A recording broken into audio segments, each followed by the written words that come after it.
산책을 나가보면 어제랑 오늘이 다르더라고요. 생기가 확실히 올라옵니다.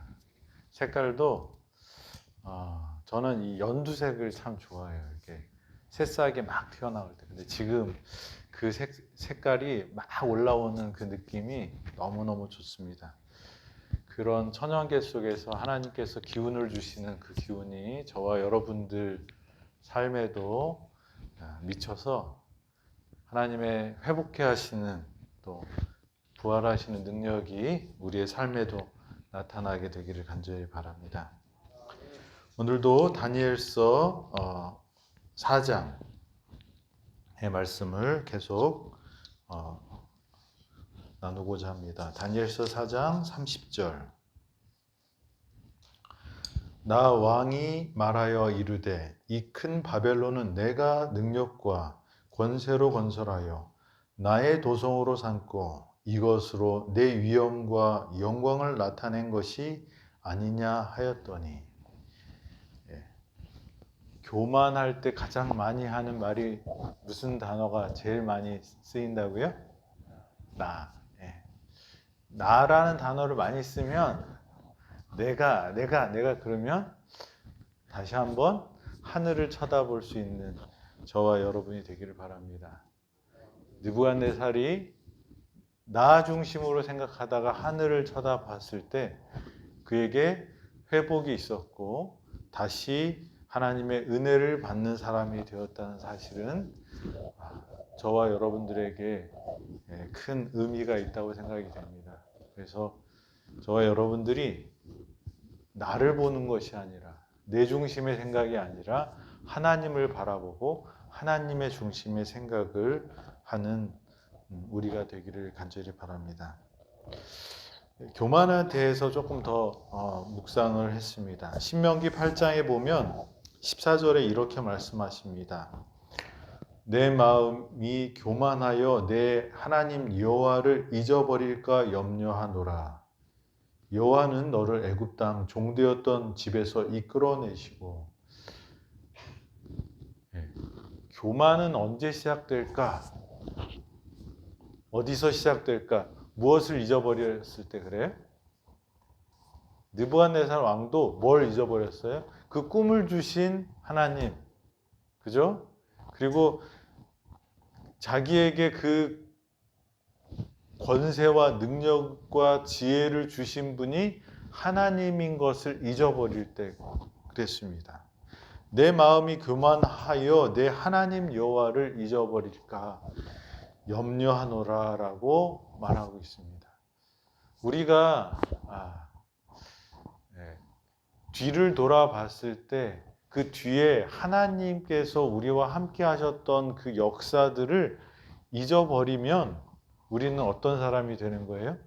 교만한 사람이 되는 것입니다. 은혜를 잊어버리면 교만해진다고 말씀하십니다. 그래서 이 모세는 우리에게 말씀하십니다. 너를 인도하여 그 광대하고 위험한 광야 곧 불뱀과 정갈이 있고 물이 없는 건조한 땅을 지나게 하셨으며 또 너를 위하여 단단한 반석에서 물을 내셨으며 내 조상들도 알지 못하던 만나를 광야에서 내게 먹이셨나니 이는 다 너를 낮추시며 너를 시험하사 마침내 내게 복을 주려 하심이었느니라. 우리가 우리의 삶을 돌아봤을 때 이런 간증을 할 수 있는 사람들이 되길 바랍니다. 우리가 이스라엘 백성들을 생각하면서 홍해가 갈라지고 만나를 먹고 그 불뱀으로부터 구원을 받고, 그죠? 이런 불기둥과 구름 기둥으로 인도하시는 그 하나님의 보호 안에 있으면서도 어떻게 했다고 그랬어요? 하나님의 은혜를 잊어버렸다고 그랬어요. 하나님을 잊어버렸다고 그러면서 우리는 무슨 생각을 하냐면 어떤 생각을 해요? 하나님이 저거에 100분의 1만 나한테 해주면 어떻게 해요? 내가 하나님 잘 믿을 수 있는데 이렇게 생각을 할 때가 많아요. 그런데 사람들은 기적이 반복되면 그게 뭐가 되는 거예요? 당연한 게 되는 거예요. 네? 그러니까 하나님께서 은혜를 주신 것을 우리가 생각하지 않고 그냥 지나가면 여태까지 이 자리까지 온 것이 누구 탓에 온 거예요? 내가 잘나서 온 걸로 생각합니다. 그래서 우리가 나의 나된 것이 하나님의 은혜라는 것을 어떤 기적이 있어야지 그런 게 아니라 내가 지금 숨쉬고 살고 있는 이 자체도 하나님의 은혜고 기적이라는 것을 기억해야 하는 것입니다. 그래서 하나님을 잊어버리면, 하나님의 은혜를 놓쳐버리면 저와 여러분은 어떻게 돼요? 교만한 사람이 될 수밖에 없다고 말씀하십니다. 그 다음에 시편 119편에 이런 말씀이 있습니다. 69절입니다. 시편 119편 69절. 교만한 자들이 거짓을 지어 나를 치려하였사오나 나는 전심으로 주의 법도들을 지키리이다. 주의 법을 따르지 아니하는 교만한 자들이 나를 해하려고 웅덩이를 팠나이다. 교만의 특징 중에 하나가 뭘 무시하는 거예요? 법을 무시해요. 하나님의 법을 무시합니다. 그 다음에 이 교만한 사람들은 뭘 하고 있어요? 싸움하기를 좋아해요. 네, 저희가 생각할 때 싸우려고 하고 싸우고 싶은 사람들이 많으면 뭐예요? 내가 지금 교만할 수 있어요. 그러니까 우리가 하나님께서 하나님의 법도를 따르는 것, 그리고 하나님의 법도를 따른 사람은 다른 사람들과 화평하는 사람들입니다. 근데 여기에는 교만한 자들은 거짓을 지어 싸우려고 하고, 그 다음에 주의 법을 따르지 아니한 교만한 자들은 어떻게 해요? 다른 사람을 해치려고 한다고 이렇게 말합니다. 잠언 13장 10절에는 교만에서 다툼이 일어날 뿐 아니라 권면을 듣는 자에게 지혜가 있느니라. 교만한 자들은 뭐가 있다고요? 다툼이 있다고 이렇게 말합니다. 디모데전서 6장 4절에 보면 교만하여 아무것도 알지 못하고 변론과 언쟁을 좋아하는 자니 이로써 투기와 분쟁과 비방과 악한 생각이 나며, 교만한 사람들은 싸우기를 좋아한다고 이렇게 말합니다. 그럼 시편 31편 18절. 교만하고 완역한 말로 무례히 의인을 치는 거짓 입술이 말 못하는 자 되게 하소서라고 이렇게 기도하시는데, 여기도 교만한 사람은 뭐 하기를 좋아해요? 싸우기를 좋아합니다. 비방하기를 좋아합니다. 그래서 저와 여러분들이 화목하고 있지 못하면 뭐 한 거예요? 교만한 거예요. 하나님의 은혜를 깨달은 사람은 다른 사람을 비난할 수 있을까요? 없을까요? 내가 어떤 사람인지 알고 예수 그리스도의 십자가가 어떤 의미인지 알고 그 십자가에 무릎 꿇은 사람들은 다른 사람들을 비난하는 것이 옳지 않다고 생각이 됩니다. 은혜를 경험한 사람들은 그 은혜가 크기 때문에 다른 것들은 작게 보여야 되는데, 은혜가 작아진 사람들은 뭐가 커요? 내 공로가 커지는 것입니다. 그게 뭐예요? 교만입니다. 그래서 우리가 다투는 마음이 있고 또 이 분쟁이 생기고 그럴 때는 어디로 우리가 가야 돼요? 하나님의 은혜 아래 가야 되는 것입니다. 은혜 아래 가면 이 모든 것이 다 주님의 은혜라고 하는 사람들은 뭐 할 수 없어요? 다툴 수 없다고 이렇게 말합니다. 그래서 용서는 그 사람이 어떠함 때문에 하는 게 아니라 하나님이 나를 어떻게 사랑하셨는가에 따라서 하는 것입니다. 그래서 그 1만 달란트 빚진 자의 비유를 보면 그 사람은 100데나리온 빚진 사람이 어떻게 했어요? 엄청 큰 거예요. 그래서 그 사람 멱살을 잡고 자기의 감옥에 가둡니다. 근데 용서받은 건 얼마예요? 1만 달란트. 비교할 수 없을 만큼 용서받은 사람이 그것을 잊어버리고 100데나리온 빚진 사람의 멱살을 잡으면 다시 그 사람은 어떻게 돼요? 은혜를 모르는 사람은 감옥에 갇히게 되는 거예요. 저와 여러분들이 하나님의 은혜를 받은 것이 분명하다면 다른 사람도 너그럽게 볼 수 있다고 하나님이 말씀하십니다. 그게 하나님께서는 공의라고 말씀하십니다. 저와 여러분들이 우리한테 잘못한 사람, 우리를 아프게 한 사람, 우리를 이렇게 진짜 교만해서 우리를 거짓으로 고발하고 힘들게 하는 사람, 그 사람들도 어떻게 해요? 그 사람들의 죄와 또 내가 한 행위를 보면 해결이 될 수가 없어요. 그런데 하나님께서는 어디다가 그것을 초점 기준을 삼으라는 거예요? 하나님이 나를 구원해 준 거, 용서해 준 거, 예수 그리스도의 십자가의 피에 그 기준을 삼으라는 것입니다. 그래서 저와 여러분들이 도저히 용서할 수 없는 사람을 어디에 앞으로 그 짐을 갖고 가야 돼요? 예수님의 십자가 앞에. 그래서 그 짐을 내려놓고 누구의 짐을 져야 돼요? 예수님께서 주시는 그 짐을. 내 짐은 수고하고 무거운 짐진 자들아 다 내게로 오라고 하시면서 하신 말씀이 뭐예요? 짐을 없애주겠다고 안 하시고 내 짐을 지라고 말씀하셨어요. 주님이 주시는 그 짐을 지는 사람이 되어서 하나님의 은혜에 빠져 사는 저와 여러분이 되기를 간절히 바랍니다. 교만한 사람은 또 어떻게 되냐면 고린도전서 5장 2절에 이렇게 말씀하십니다. 그리하고도 너희가 오히려 교만하여져서 어찌하여 통한이 여기지 아니하고 그 일 행한 자를 너희 중에서 쫓아내지 아니하였느냐. 이 짧게 끊어서 읽어서 그러는데 이 앞절에 뭐냐면 계모랑 다시 결혼하는 일들이 이 고린도 교회에서 일어난 거예요. 그러니까 일반적인 상식으로도 이 부도덕한 것들을 교회에서 어떻게 해요? 방치하는 것입니다. 그리고 그것을 그냥 그럴 수 있을까요?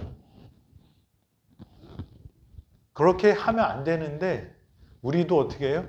하나님은 용서하시는 분이니까 그러면서 하나님은 죄인은 사랑하시지만 뭐는 미워하셔요? 죄는 미워하셔요. 그래서 하나님은 죄랑 같이 있으면 안 돼요. 그래서 교회가 죄인들이 모이는 곳이지만 죄를 허용해서는 안 돼요. 근데 우리가 그게 참 쉽지 않아요. 사람은 죄에 대해서 정죄를 받으면 어떻게 해요? 나를 공격한다고 생각해요. 뭐 저부터 그러니까. 하지만 교회는 우리가 완벽하게 하나님의 법이 이 땅에서 이루어질 수 없지만 우리 교회는 하나님의 뜻이 이 땅에서 가장 잘 이루어지는 곳이 되어야 합니다. 근데 그렇지 않을 때가 참 많아서 욕을 많이 먹죠. 그 전에 검찰총장 사모님이 이렇게 뇌물을 받았던 일이 있어요. 근데 나중에 기사가 딱 나왔는데 그 받아서 어떻게 했대요? 교회에 헌금했대요. 하나님이 뇌물 받은 돈을 받으시는 걸 기뻐하실까요? 그러니까 우리가 살면서 하나님의 이름으로 정당하게 하는데 하나님의 뜻에 반하는 일들을 하는 건 하나님이 받으시지 않아요.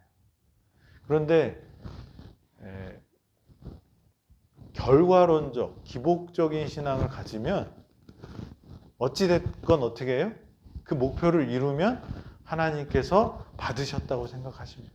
근데 우리 하나님은 목적을 이루기 위해서 수단과 방법을 막 사용하시는 분이 아닙니다. 그죠? 왜 예수님이 이 땅에 오셨어야 돼요? 그냥 너희들 다 용서해 줄게, 없던 걸로 해줄게 그랬으면 그렇게 할 수 있는 능력이 있는 분이에요. 그런데 하나님은 뭐가 있어야 돼요? 공의가 있어야 돼요. 수단과 방법을 무시하고 하나님의 교회를 위하려니까 이렇게 해도 돼. 이렇게 하면 하나님께서 전혀 기뻐하시지도 않고 받으시지도 않고 하나님께 영광도 되지 않습니다. 우리는 그래서 어떻게 해요? 하나님의 뜻을 먼저 헤아리고 수단과 방법도 하나님의 뜻대로 해야 돼요. 그게 하나님의 뜻입니다. 그게 더 어려울지라도 그렇게 하게 되길 바랍니다. 그런데 이 고린도 교회가 좋은 게 좋은 거지. 그래서 어떻게 해요?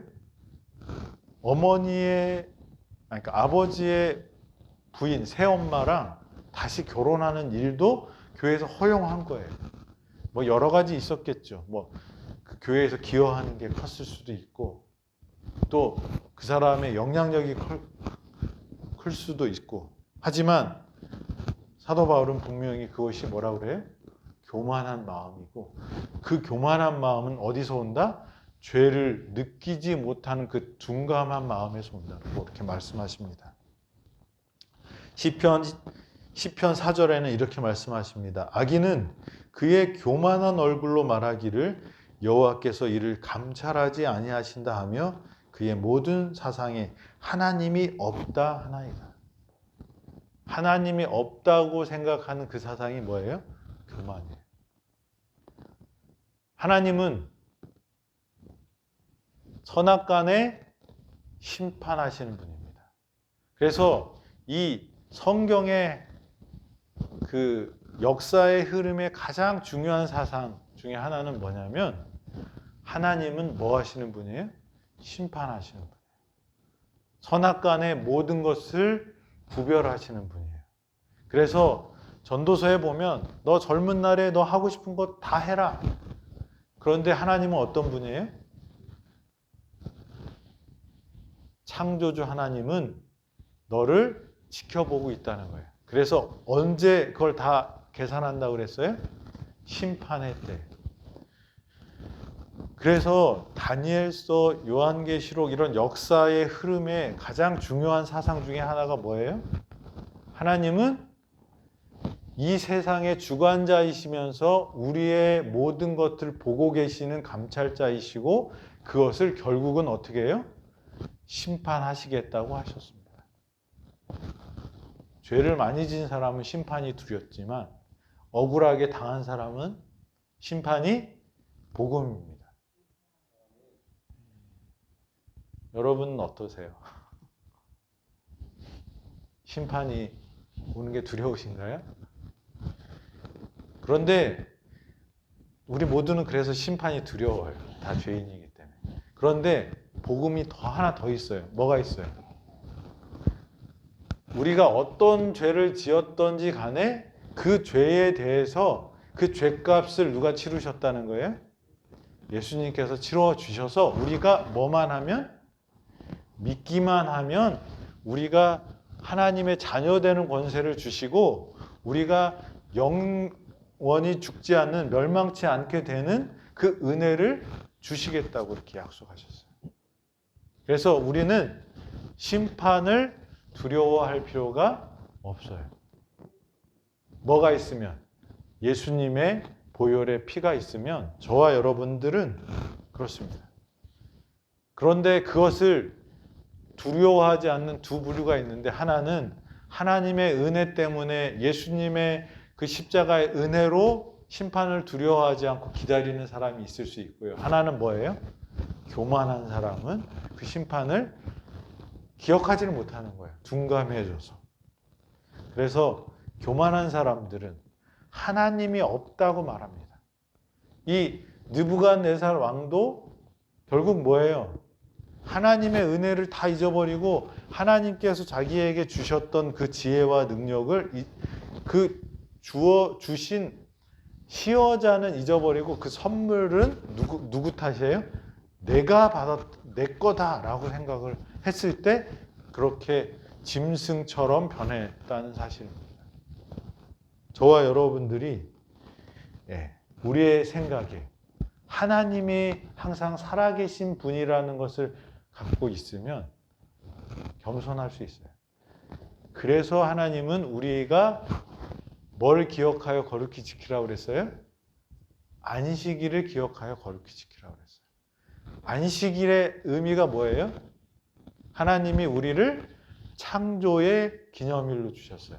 그러니까 우리가 안식일을 지키면서 그냥 안식이 이렇게 지키는 게 아니라 이 날은 하나님께서 우리를 위해서 지구를 창조하셨다는 것을 기억해야 돼요. 그 다음에 출애굽기에 가서는 생각이 하나 더 보태집니다. 뭘까요? 이 안식일은 무엇의 기념일이에요? 우리를 구원하신 하나님에 대한 기념일이에요. 그러니까 안식일을 지킴으로 우리는 크게 두 사상을 우리가 가져야 돼요. 하나는 우리를 만드신 하나님, 우리를 구원하신 하나님에 대한 생각을 가져야 돼요. 그래서 이 안식일은 구원의 날이고 또 이 창조의 기념일이라는 것입니다. 그래서 저와 여러분들이 이 안식일을 지킬 때, 그래서 안식일에 우리가 여기에만 이렇게 사람들만 만나고 이렇게 봉사하고 섬기는 것도 좋지만 어디를 가야 돼요? 천연계 속에서 하나님을 만나야 돼요. 그리고 제가 이 코로나 때 얻은 축복 중에 하나가, 코로나 때 참 답답하잖아요. 마스크 답답한데 얻은 축복이 하나 있어요. 가족과 시간이 많아졌어요. 그리고 애들하고 이제 대학교 간 애들은 어떻게 해도 말 안 들어요. 그래서 걔네들은 그냥 기도만 하고 지금 데리고 있는 아이들 데리고 이제 이 천연계로 나가는 게 쉽지가 않더라고요. 버릇이 안 돼서. 근데 별소리를 다 하고 막 찡찡대고 막 그래도 이제 막 끌고 나갔어요. 그래서 이제 잘 돼서 지금은 아침에 가자 그러면 그냥 군말 않고 나와요. 천연계 속에서 우리가 가족 간에 하나님을 만나는 경험들이 있었어요. 그래서 우리가 모든 게 이렇게 답답하고 이게 하지만 저는 계속 교회에서 자랐고 교회에서 목회를 하면서 우리가 안식일 날 어떻게 더 많이 봉사하고 어떻게 더 많이 우리가 이렇게 할까 이렇게 생각했는데, 그렇게 하다 보니까 가족 간의 문제와 깊이 있는 가족 간의 대화가 없었던 것 같아요. 그런데 이제 코로나 때문에 또 이제 저희가 아침 예배, 저녁 예배를 그전에는 그냥 제가 말씀하고 끝나고 그랬는데 이제는 물어봐요. 질문을 많이 해요. 그러면서 아이들의 생각도 듣고, 아이들이 처음부터 좋아하는 건 아니고요. 근데 조금씩 녹아 들어가는 것 같아요. 우리가 이 안식일에 누구를 만나야 돼요? 창조주 하나님과 우리를 구원하신 하나님을 만나서 그것을 표현하는 그런 날이 되어야 합니다. 그 다음에 언제 교만해지는가? 역대하 26장 16절입니다. 그가 강성하여 짐에 그의 마음이 교만하여 악을 행하여 그의 하나님 여호와께 범죄하되 곧 여호와의 성전에 들어가서 향단에 분향하려 한지라. 우시야 왕의 이야기입니다. 우시야 왕이 처음에는 잘 하다가 하나님께서 축복을 많이 주시니까 오히려 그게 뭐가 돼서요? 독이 돼서 구별하는 것을 잊어버렸어요. 거룩한 것과 세속적인 것을 구별하는 걸 잊어버렸어요.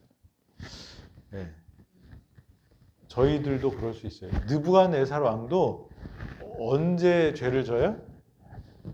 나라가 부강하고 편안해서 이 바벨론 공중정원이라는 것을 만들었대요. 보질 않아서 모르겠는데 세계 7대 불가사의 중에 하나라고 이렇게 얘기를 하는데, 정원이 공중에 달려있는 듯한 그렇게 멋있는 구조를 가진 그런 특별한 정원을 만들 정도로 이 바벨론이 뭐 했어요?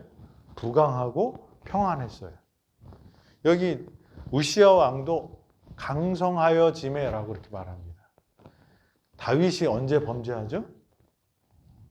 높은 곳에 올라가서 이 느부갓네살도 이 강해지니까 자기가 한 것을 보는 거예요. 어디서 봐요? 높은 곳에 가서. 이 다윗도 높은 곳에 가서 내가 한 것을